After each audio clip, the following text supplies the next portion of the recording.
Agra junior ৰাষ্ট্ৰীয় tennis ball cricket championship 2025-26 ল'ৰা ছোৱালী উভয় শাখাতে অসমৰ অংশগ্ৰহণ আগ্ৰালৈ ৰাওনা অসম দল 18 ডিচেম্বৰৰ পৰা 21 ডিচেম্বৰলৈ আগ্ৰাত অনুষ্ঠিত হ'ব 33 সংখ্যক জুনিয়ৰ ৰাষ্ট্ৰীয় tennis ball cricket championship 2025-26 tennis ball cricket federation of ইণ্ডিয়াৰ তত্বাৱধানত Uttar Pradesh tennis ball cricket এছ'চিয়েশ্যনে আয়োজন কৰা প্ৰতিযোগিতাখনত অংশগ্ৰহণ কৰিব 28খন ৰাজ্যই tennis ball cricket association of আছামৰ নেতৃত্বত অসমৰ ল'ৰা ছোৱালী উভয় দলে ৰাষ্ট্ৰীয় প্ৰতিযোগিতাখনত অংশগ্ৰহণ কৰিবলৈ সাজু হৈছে যোৱা 15 ডিচেম্বৰত অসমৰ ল'ৰাৰ দলটো গুৱাহাটীৰ পৰা ৰেলযোগে আগ্ৰা অভিমুখে ৰাওনা হোৱাৰ বিপৰীতে বুধবাৰে ছোৱালী দলটো বিমানযোগে গুৱাহাটীৰ পৰা দিল্লী হৈ আগ্ৰালৈ উৰা মাৰে ইফালে অলপতে গুৱাহাটীৰ খানাপাৰাত অনুষ্ঠিত হোৱা অস্মিতা টেনিছ বল ক্ৰিকেট ওমেন লীগত দ্বিতীয় ৰানাৰ্ছ আপ হোৱাৰ সুবাদত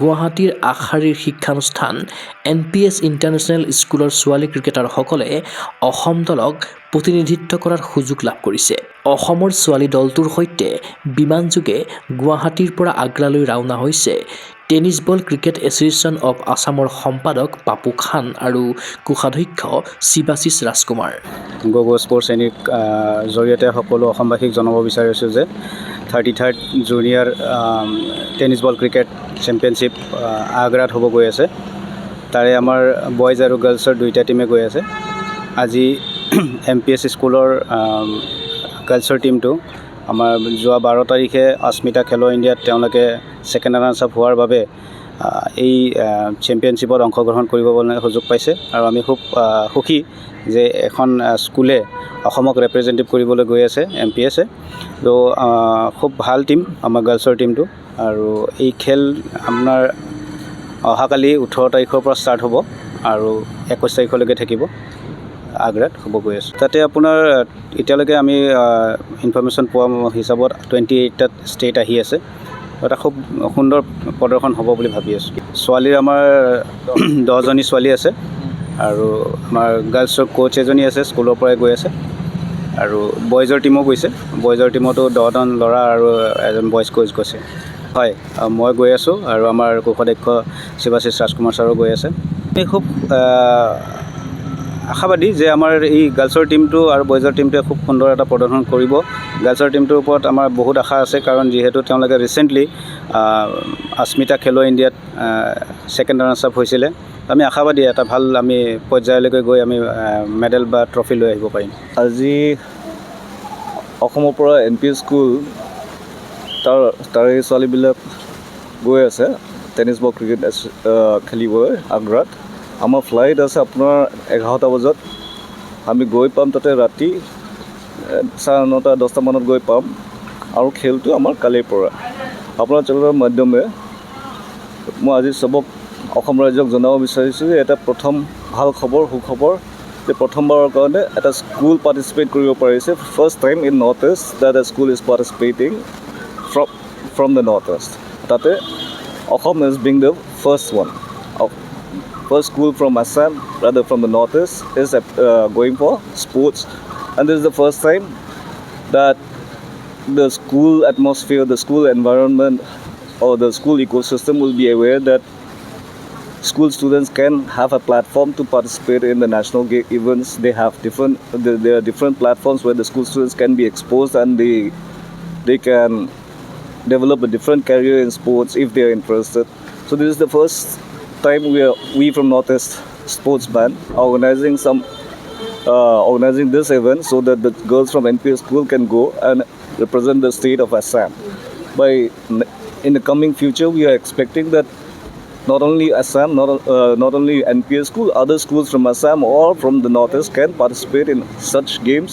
There are many other games that we from the Northeast Sports Band have collected for the children to be exposed in different platforms of the nation and in the international level also if they qualify in future. ইফালে দলটো বুধবাৰে বিমানবন্দৰলৈ যোৱাৰ পূৰ্বে স্কুলৰ প্ৰাংগণত কৰ্তৃপক্ষৰ হৈ উপাধ্যক্ষ অনন্ত দাসে ছোৱালী খেলুৱৈসকলক প্ৰতিযোগিতাৰ বাবে জনালে শুভেচ্ছা সবচে প্ৰথমতে মই এইটো ক'ব বিচাৰিম কি ষ্টুডেণ্টক একাডেমিক্সৰ লগত স্পৰ্টছৰো এটা এক্সপ'জাৰ দিব লাগে আৰু আমাৰ গাৰ্লছ ক্ৰিকেট টিম NPSৰ এইটো প্ৰথম আৰু প্ৰেক্টিছটো স্কুলতে কৰিছে আৰু ইয়াত যিটো আমাৰ ষ্টেটত হৈছিলে আস্মিতা খেলো ইণ্ডিয়া টেনিছ বল ক্ৰিকেট, ইয়াত আমি ৰানাৰ্ছ আপ হৈছিলোঁ।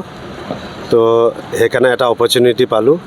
আৰু লগতে মই এইটোও ক'ব বিচাৰিম কি স্কুলৰ আমাৰ ডাইৰেক্টৰ ছাৰ তেখেতে বহুত ছাপোৰ্ট কৰে ষ্টুডেণ্টছক, স্পৰ্টছৰ কাৰণে হওক या বিভিন্ন বাকী এক্টিভিটিজত।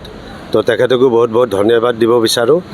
আৰু লাষ্টলি মই আমাৰ Assam tennis ball cricket association তেখেতৰ প্ৰেছিডেণ্ট ছেক্ৰেটাৰী চবকে ধন্যবাদ দিব বিচাৰোঁ।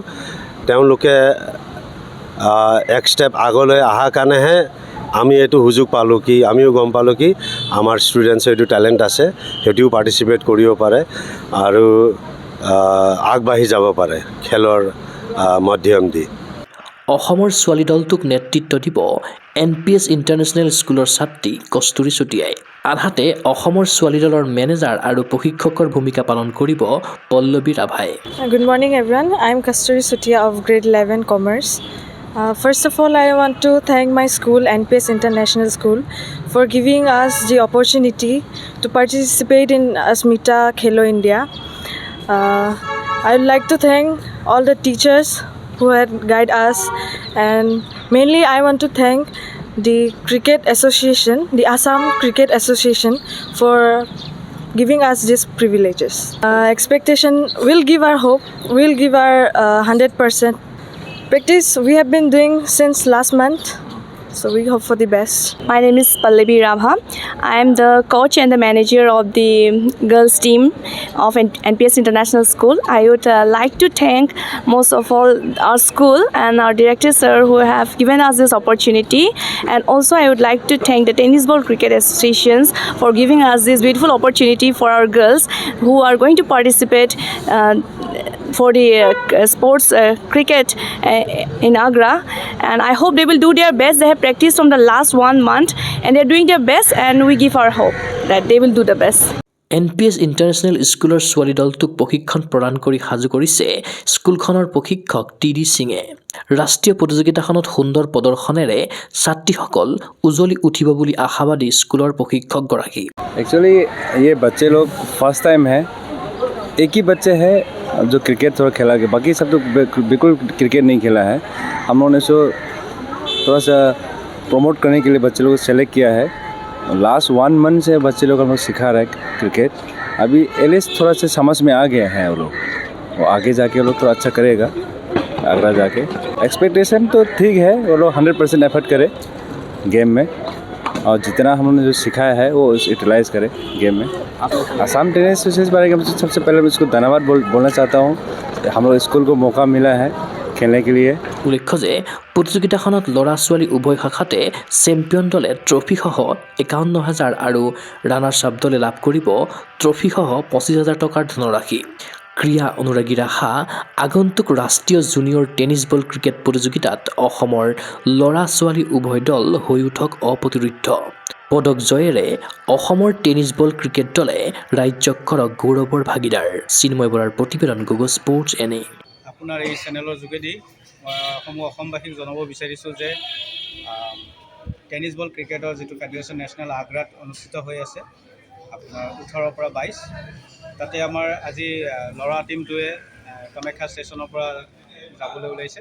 ইয়াতে 10জন প্লেয়াৰ আছে আৰু এজন কোচ থাকিব, আৰু লগতে আমাৰ পেৰেণ্টছো 2জনমান গৈ আছে। খুব আমি সুখী যে আমাৰ এই টিমটোৱে এটা ভাল প্ৰদৰ্শন অসমৰ কাৰণে কৰি লৈ আহিব বুলি, আৰু আগন্তুক দিনত এটা খুব ভাল এটা মানে ৰিজাল্ট কৰিব। আৰু আমি ভাবোঁ যেনেকৈ আমাৰ ক্ৰিকেটত ৱৰ্ল্ড চেম্পিয়নশ্বিপ হয় বা IPL হয়, আমাৰ টেনিছ বল ক্ৰিকেটতো TBCL হয়। তো আমাৰ ষ্টুডেণ্টখিনিকো যেন ইণ্ডিয়া বডিয়ে ভাল প্লেটফৰ্ম দিয়ে, ভাল IPLৰ নিচিনা খেল খেলিবলৈ সুবিধা পায়। খুব সুন্দৰ এটা পদক্ষেপ আছে tennis ball cricket association of আছামৰ, যিহেতু আমি নৰ্থ ইষ্ট স্পৰ্টছ বেণ্ডৰ আণ্ডাৰত অসমৰ পৰা আমি টিম পঠাওঁ। তো আমাৰ এই যিটো খেল টেনিছ বল এইটো ভাৰত চৰকাৰ স্বীকৃতিপ্ৰাপ্ত 1999 চনতে হৈছিলে।